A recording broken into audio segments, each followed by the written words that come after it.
السلام عليكم ورحمة الله وبركاته. إن الحمد لله والصلاة والسلام على رسول الله. أما بعد فأعوذ بالله من الشيطان الرجيم. بسم الله الرحمن الرحيم. الرحمن على العرش استوى. بارك الله لنا ولكم في القرآن الحكيم ونفعنا وإياكم بالآيات والذكر الحكيم. وقال النبي صلى الله عليه وسلم وعن عائشة رضي الله تعالى عنها قالت: من حدثك أن محمدا رأى ربه فقد كذب وهو يقول لا تدرك الأبصار، ومن حدثك أنه يعلم الغيب فقد كذب وهو يقول لا يعلم الغيب إلا الله. رواه البخاري في كتاب التوحيد.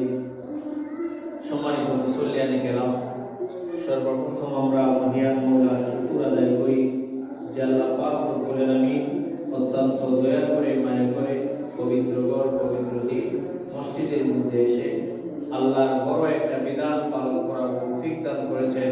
এজন্য আমরা কালিমাতুল শুকর আদায় করি আলহামদুলিল্লাহ। সাথে সাথে বিশ্বনবী মুহাম্মদুর রাসূলুল্লাহ সাল্লাল্লাহু আলাইহি ওয়াসাল্লামের উপর দরুদ প্রেরণ করি। আল্লাহুম্মা সাল্লি আলা মুহাম্মাদ ওয়া আলা আলি মুহাম্মাদ কামা সাল্লাইতা আলা ইব্রাহিম ওয়া আলা আলি ইব্রাহিম ইন্নাকা হামিদুম মাজিদ। আল্লাহুম্মা বারিক আলা মুহাম্মাদ ওয়া আলা আলি মুহাম্মাদ কামা বারাকতা আলা ইব্রাহিম ওয়া আলা আলি ইব্রাহিম ইন্নাকা হামিদুম মাজিদ। সম্মানিত মুসল্লিয়ানে কেরাম, গত সপ্তাহে আলোচনা করেছিলাম যে তাওহীদের একটা মূল বিষয় যেটা, সেই বিষয়কে কেন্দ্র করে আল্লাহ পাক রব্বুল আলামিন কোরআনে কারীমের মধ্যে যে একটা সূরা নাযিল করেছেন, সেই সূরার নাম ছিল সূরা ইখলাস।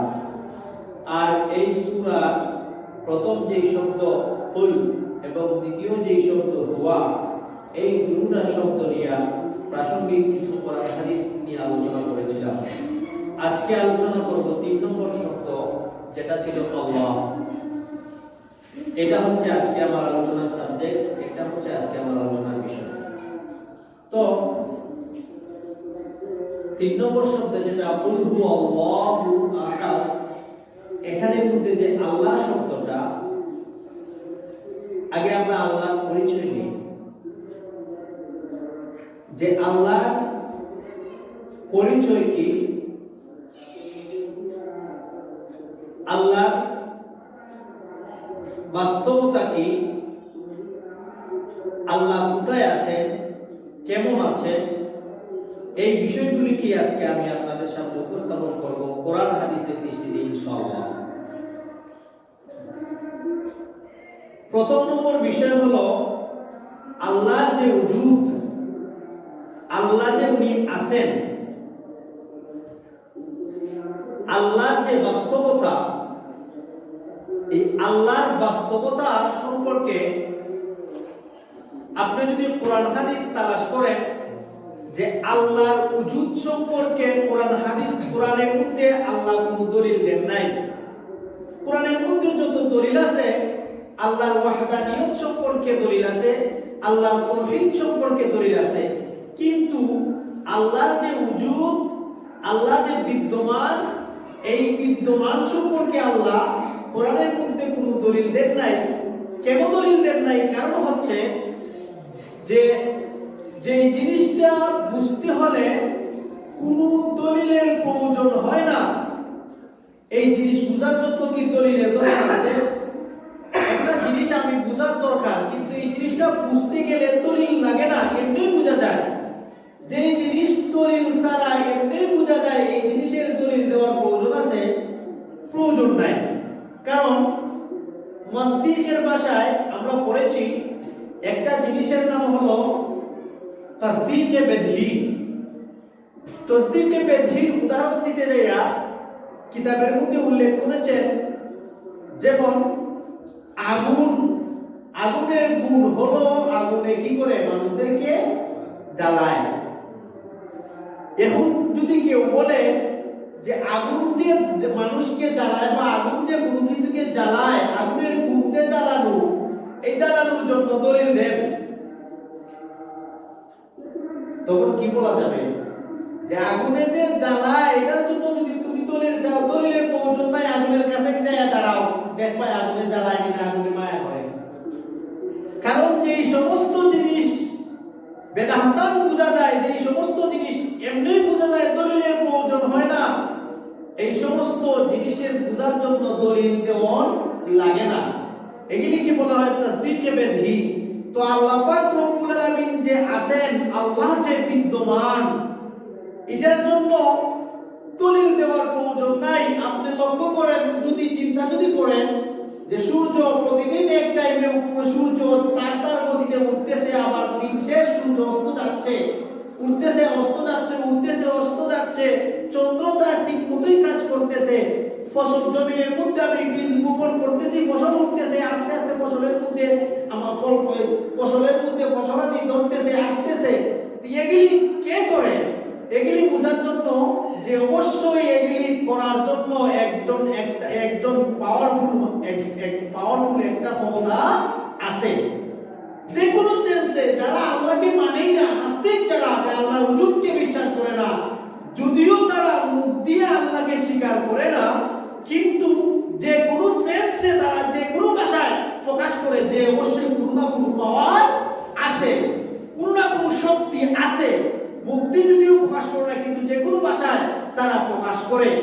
ওই যে পাওয়ার, ওই যে একটা শক্তি, এই শক্তিটা কার? দুনিয়ার কোনো আজ পর্যন্ত কোনো সায়েন্টিস্ট তৈরি হয়েছে যে দুনিয়ার কোনো সায়েন্টিস্ট তৈরি হয়েছে যে একটা সূর্য বানাইতো?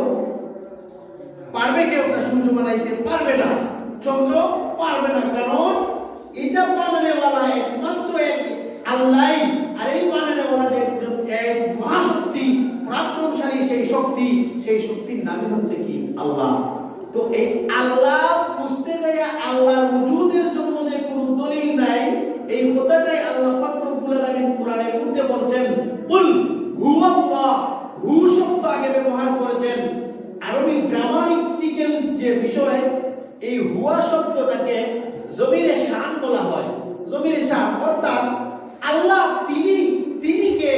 এই আল্লাহর কথা তো আগে উল্লেখ করেন নাই, পরে বলছেন আল্লাহ। আল্লাহ বলছেন কুল হু, হে নবী আপনি এলান দেন তিনি কে? যিনি আসমানের খালিক তিনি হচ্ছেন আল্লাহ, যিনি জমিনের খালিক তিনি হচ্ছেন আল্লাহ, যিনি চন্দ্র সৃষ্টি করেছেন তিনি হচ্ছেন আল্লাহ, যিনি সূর্য সৃষ্টি করেছেন তিনি হচ্ছেন আল্লাহ। আল্লাহকে বুঝতে যায় কোনো দলিলের প্রয়োজন হয় না। যদি একজন মানুষ তার সেন্স কাটায়, আকল কাটায়, এটা চিন্তা করে, এটা অটোমেটিকলি আল্লাহর যে একজন আছেন, আল্লাহর বিদ্যমান সম্পর্কে তারা কোনো কি লাগবে না? দলিল লাগবে না। এটা উদাহরণ দিই আপনাদেরকে। একটা হলো তাআক্কুল আর একটা হলো তাসাব্বুর। আরবিতে দুটাই শব্দ। তাআক্কুল অর্থাৎ এই রুমে, এই মসজিদের ভিতরে যদি সব দরজা জানালা বন্ধ থাকে, আর আমরা ইসলামী আলোচনা করি, এমত অবস্থায় যদি দরজার মধ্যে একজন এসে নক করে, তখন সবারই দৃষ্টি ওই দিকে যাবে না? যাবে না? যাবে। কে এসে দরজার মধ্যে নক করতেছে? এই কথাটা বলেন যে কেউ কি বলবে যে এখানে দরজার মধ্যে যে নক করতেছে এখানে কোনো মানুষ নাই? এটা কি বলবে? সবাই বলবে যে না, নক করনেওয়ালা তো একজন অবশ্যই আছে, কিন্তু কে নক করতেছে? বিভিন্ন জনে বিভিন্ন মন্তব্য করবে। একজনের মন্তব্য করবে মনে হয় আব্দুল্লাহ নক করেছে, আরেকজনে মন্তব্য করবে না, মনে হয় দরজার মধ্যে আইসা আব্দুল্লাহ নক করছে, আরেকজনে মন্তব্য করবে না, আবু বকর নক করছে। একজনে যে নক করছে এই ব্যাপারে সবাই কিন্তু একমত, কিন্তু কে করেছে এই তাসাব্বুরের মধ্যে হয়ে যায় ইখতিলাফ, যে কে করছে। অমুক বলবে অমুক, আরেকজন বলবে অমুক, আরেকজন বলবে অমুক, কিন্তু একজনে যে নক করছে এই ব্যাপারে কিন্তু সবাই কি আছে? একমত আছে। তো এটার নাম হচ্ছে তাআক্কুল, যে আল্লাহ যে একজন আছেন এই জিনিসটা বুঝতে হইলে কিসের প্রয়োজন নাই? দলিলের প্রয়োজন নাই। আল্লাহর ওজুদ সম্পর্কে বুঝতে হলে দলিলের প্রয়োজন হবে না, এমনিই মানুষ বুঝে আসবে।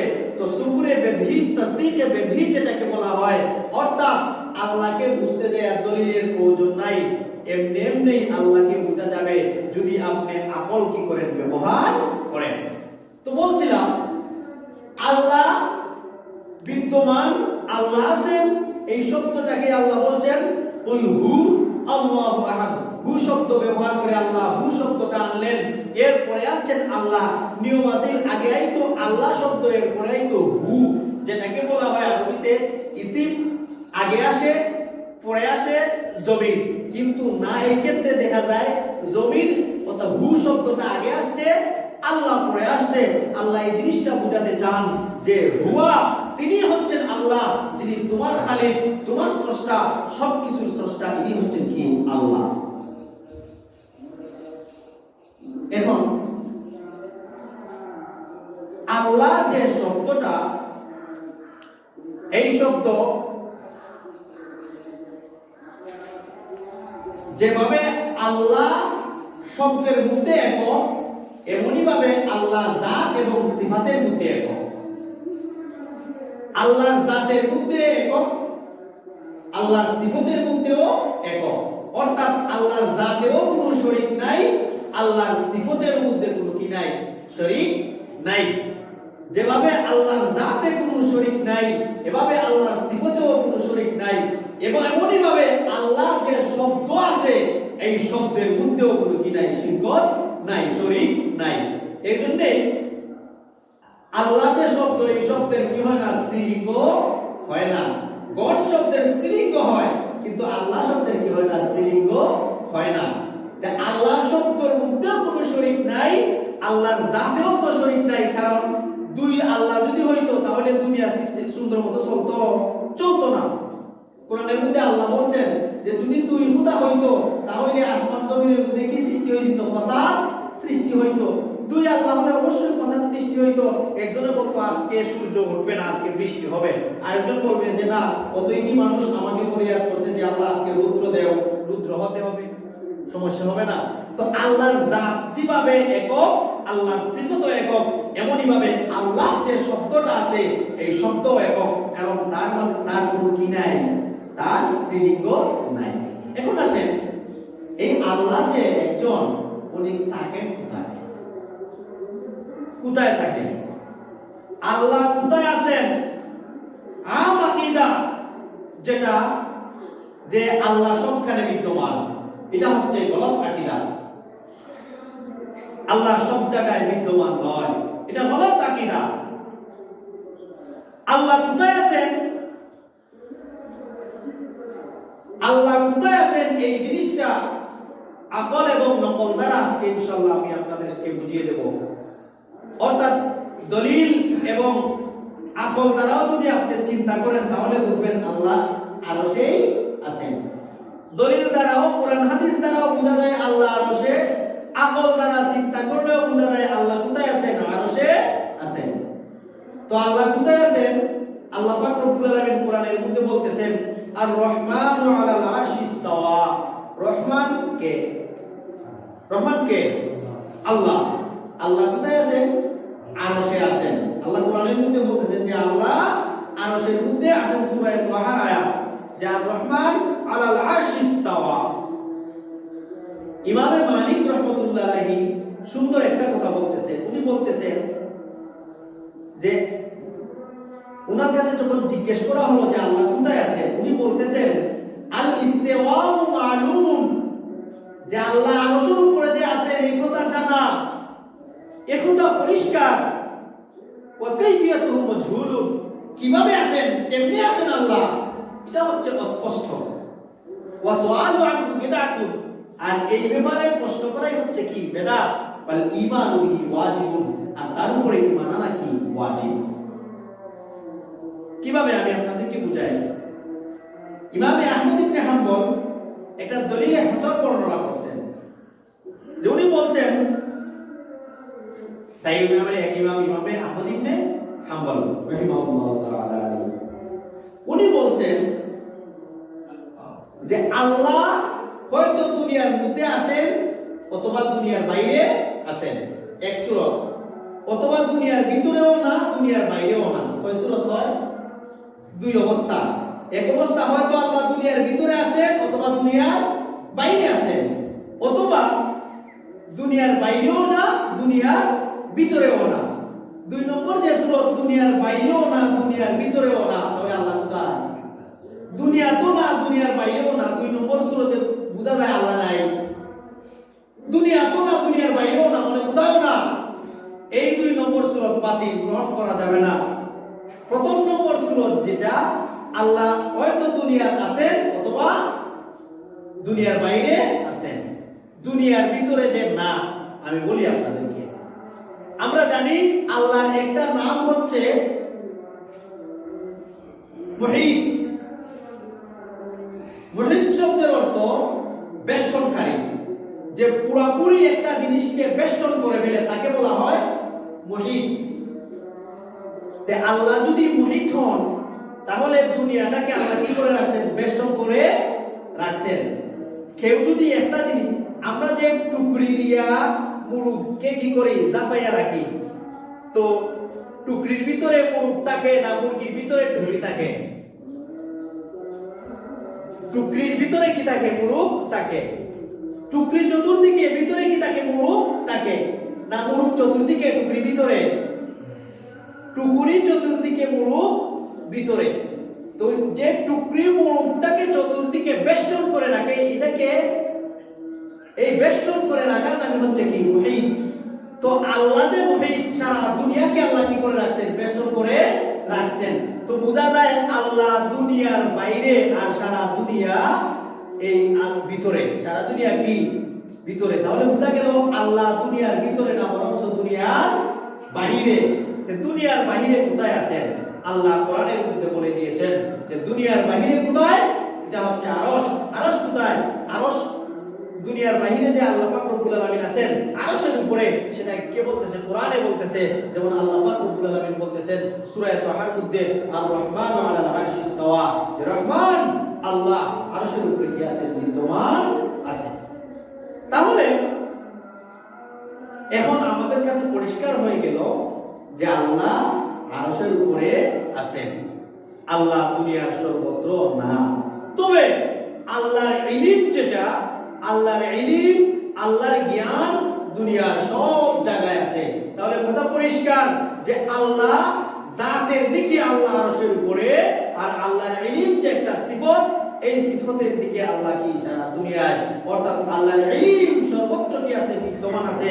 আর আল্লাহর জাত হচ্ছে আরশের উপরে। সেটা আমরা আকল দ্বারা এবং নকল দ্বারা কি করলাম? বুঝলাম। এখন আসেন, আরশ কোথায়? আরশটা কোথায়?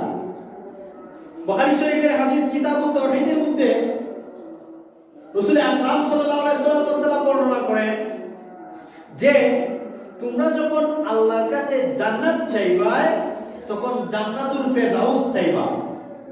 আল্লাহর কাছে যখন জান্নাত চাইবা, তখন কি চাইবা? জান্নাতুল ফেরদাউস।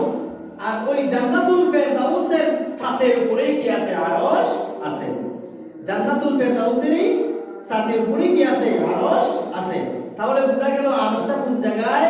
জান্নাতুল ফেরদাউসের ছাদ যেটা, এই ছাদের উপরে কি আছে? আরশ আছে। এই হাদিসটাকেও ইমামে বুখারী কিতাবুত তাওহীদের মধ্যে আনছেন। তাহলে বুঝাতে চান ইমামে বুখারী যে এই হাদিসটা কিতাবুত তাওহীদের মধ্যে আনছেন যে আল্লাহর আরশ কোথায়, এই সম্পর্কে মানুষের এই আল্লাহর আরশ যে আছে, এই আকীদাটা জান্নাতুল ফেরদাউসের উপরে থাকতে হবে। এটাও তাওহীদের একটা অংশ। এজন্য এই হাদিসটা কিতাবুত তাওহীদের মধ্যে আনছেন। এখন আল্লাহর আরশ তো আমরা বুঝলাম যে জান্নাতুল ফেরদাউসের ছাদের উপরে আল্লাহর আরশ, আর আল্লাহ সেই আরশের মধ্যে আছে। আর আমরা সবাই জানি যে আয়াতুল কুরসি যেটা পড়ি আমরা, যে আয়াতুল কুরসি মধ্যে যে আল্লাহ পাক রব্বুল আলামিন আলোচনা করেছেন যে আল্লাহর চেয়ারের কথা আলোচনা করেছেন। কুরসি মানে কি? চেয়ার। তে আল্লাহর আরশের উপরে আল্লাহর কুরসি আছে। এই কুরসির মধ্যে কি? আল্লাহ বসা। প্রশ্ন থাকতে পারে যে আমরা জানি মানুষটা কি চেয়ার বড় হয়? আমরা যেটা জানি চেয়ার বড় হয় না মানুষ বড় হয়? আমি যদি বসি তাহলে চেয়ার আমার থেকে বড় হতে হবে না? চেয়ারটাকে যদি আমি বড় হই চেয়ারে আসবে। তাহলে বোঝা গেল আল্লাহ যে আসনের মধ্যে আছেন এই আসনটা আল্লাহ থেকে কি বড়। অথচ আমরা প্রতি ওয়াক্তে সালাতের মধ্যে বলি আল্লাহু আকবার, অর্থ কি আল্লাহ বড় না, শুধু আল্লাহ সবচেয়ে বড়। আল্লাহ যদি সবচেয়ে বড় হয় তাহলে আমরা জানি যেটা যে আসনের মধ্যে বসতে হলে আসন বড় থাকে, যে বসে সে ছোট থাকে, কিন্তু আল্লাহ যে আসনের মধ্যে আছেন তে বোঝা যায় আল্লাহ থেকে আল্লাহর আসন বড় না। এর জন্য ইমাম মালিক রাহমাতুল্লাহ আলাইহি বলেছেন আল ইস্তিওয়াউ মালুমুন ওয়া কাইফিয়াতুহু মাজহুলুন। আল্লাহর আরশের উপরে বিদ্যমান আছে এই কথাই মালুম আছে, জানা আছে, কিন্তু আল্লাহ কিভাবে আছেন, কেমনে আছেন, এই কৈফিয়ত কিন্তু কি নাই, জানা নাই। এজন্য আমরা জানি ইয়াদুল্লাহ কোরআনের মধ্যে আছে আল্লাহর হাত। আমাদের মতো কি আল্লাহর হাতে আছে? এটা কিভাবে আছে?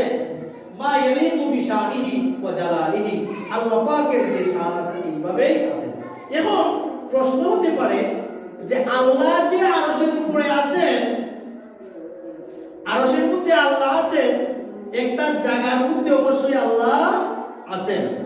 তাহলে বোঝা গেল একটা জায়গার মধ্যে একজন মানুষ বসে যদি, তাহলে সেই জায়গা তার প্রয়োজন, জায়গা না হলে সে বসতে পারবে না। তাহলে বোঝা গেল আল্লাহর জন্য কি আছে, জায়গার প্রয়োজন আছে। আল্লাহ মুহতাজ আসন, এই কথা বোঝা যায় যে আল্লাহ কোন জিনিসের মোকাবেক কি আসন, এই কথা বোঝা যায়। অথচ আল্লাহ পাক রব্বুল আলামিন কারো মোকাবেক কি নয়, দুনিয়ার সবকিছু কার মোকাবেক কি, আল্লাহর মোকাবেক কি।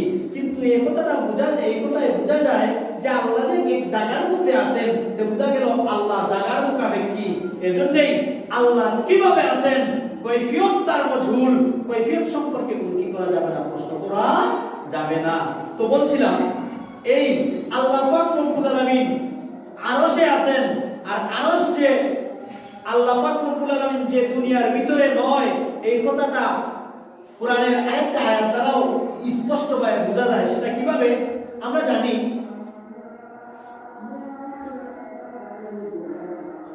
যে ফেরাউন সে নিজেকে খোদা দাবি করেছিল, আল্লাহ দাবি করেছিল। হযরত মূসা আলাইহিস সালাম তাওহীদের যখন দাওয়াত দিলেন, তখন ফেরাউন বলল, তুমি আরেক আল্লাহর দাওয়াত দেও, তুমি যে আল্লাহর দাওয়াত দেও এই আল্লাহ কোথায়?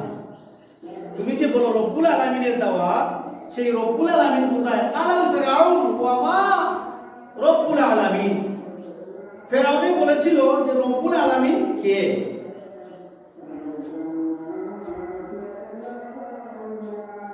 তখন আল্লাহ এই হযরত মূসা আলাইহিস সালাম বলছিলেন, ক্বালা রাব্বুস সামাওয়াতি ওয়াল আরদি ওয়া মা বাইনাহুমা ইন কুনতুম মুকিনিন। যে রব্বুল আলামিন হচ্ছেন উনি যিনি আসমান এবং জমিনের রব, এবং আসমান এবং জমিনে যা কিছু আছে সবকিছু রব। ইন কুনতুম মুকিনিন, যদি তোমরা কি করো, বিশ্বাস করো। তে আমরাও জানি সূরাতুল ফাতিহার মধ্যে সর্বপ্রথম যে আয়াত আলহামদুলিল্লাহ ফি রাব্বিল আলামিন, আল্লাহ হচ্ছেন কি, যে আল্লাহ উনি সমস্ত প্রশংসা ওই আল্লাহর যিনি রব্বুল আলামিন। তাহলে বোঝা গেল এই দুনিয়ার এই আলমের আসমান এবং জমিনের মধ্যে যা কিছু আছে সবকিছুর পালনকর্তা কে? আল্লাহ। আর আরবি গ্রামারের সাধারণ ছাত্র যে আছে সেও বুঝে যে মুজাফ এবং মুজাফ ইলাইহি ভিন্ন হয়, অর্থাৎ রব যিনি, ইনি আলম হতে পারে না, দুনিয়া হতে পারে না, আর দুনিয়া যিনি, ইনি কি হতে পারেন না, রব হতে পারেন না। তে আল্লাহ এক জিনিস আর রব, এই আলম হইল এক জিনিস আর রব হইল আরেক জিনিস। যদি আল্লাহ দুনিয়ার মধ্যেই হন তাহলে তো ওয়া মা রব্বুল আলামিন, ফেরাউন এই কথা বলারই কি ছিল না, কোন যুক্তিগত ছিল না। আর মূসা আলাইহিস সালাম তার জবাবে বললেন, আর রাব্বুস সামাওয়াতি ওয়াল আরদ ওয়া মা বাইনাহুমা, রব হচ্ছেন উনি যিনি আসমান এবং জমিন এবং তার মধ্যে যা কিছু আছে সবকিছুর পালনকর্তা যিনি, সবকিছুর রব যিনি, ইনি হচ্ছেন আল্লাহ। আর আরবি গ্রামারের সাধারণ ছাত্র জানে যে আলম এবং রব এক নয়, মুজাফ ভিন্ন হয়। অতএব আল্লাহ এই দুনিয়ার মধ্যে আল্লাহ নয়, আল্লাহ কোথায় আছেন? আরশের উপরে আছেন। আর আল্লাহর ইলম সর্বত্র কি আছে? বিদ্যমান আছে। সম্মানিত মুসলিয়ানে কেরাম, তো আজকে আমরা আলোচনা কি করলাম? যে আল্লাহর ওজুদ সম্পর্কে জানলাম, আল্লাহ যে একজন আছেন এই সম্পর্কে জানলাম। 2 নম্বর, যে আল্লাহ পরিচয় জানতে হলে কি হয় না? দলিলের প্রয়োজন হয় না। 3 নম্বর, আল্লাহ কোথায় আছেন এবং আল্লাহর আরশ কোন জায়গায় আছে। এই 4টা বিষয় নিয়ে আলোচনা করলাম। তাহলে আজকে থেকে আমরা এইটাই বুঝবো যে আল্লাহ আছেন আরশের উপর, আল্লাহর জ্ঞান সর্বত্র, আল্লাহর ইলম সর্বত্র আছে। আর আরশ কোথায়? আরশ হচ্ছে জান্নাতুল ফেরদাউসের সাথে, যেটা বুখারী শরীফের হাদিস কিতাবুত তাওহীদের মধ্যে আসছে। অতএব আমাদের এই বিষয়ে কি থাকতে হবে? আমাদের আকীদা থাকতে হবে, বিশ্বাস থাকতে হবে। কারণ এই হাদিসটা কিতাবুত তাওহীদের মধ্যে আনছেন। আর এই জিনিসটা যদি মুমিনের মধ্যে না থাকে তাহলে তার তাওহীদের মধ্যে কি থাকবে? গর্ব থাকবে। আল্লাহ পাক রব্বুল আলামিন যেন আপনি আমাকে সবাইকে খালিস তাওহীদের দাবিদার হওয়ার তৌফিক দান করেন। জন্য আমরা আল্লাহর কাছে করজোরে আল্লাহর কাছে চাই। সবাই বলেন আমিন। আকুলু কওলি হাদা আস্তাগফিরুল্লাহ লি ওয়া লাকুম ওয়া লিসাইরিল মুসলিমিন আস্তাগফিরুহু ইন্নাহু হুয়াল গফুরুর রহিম।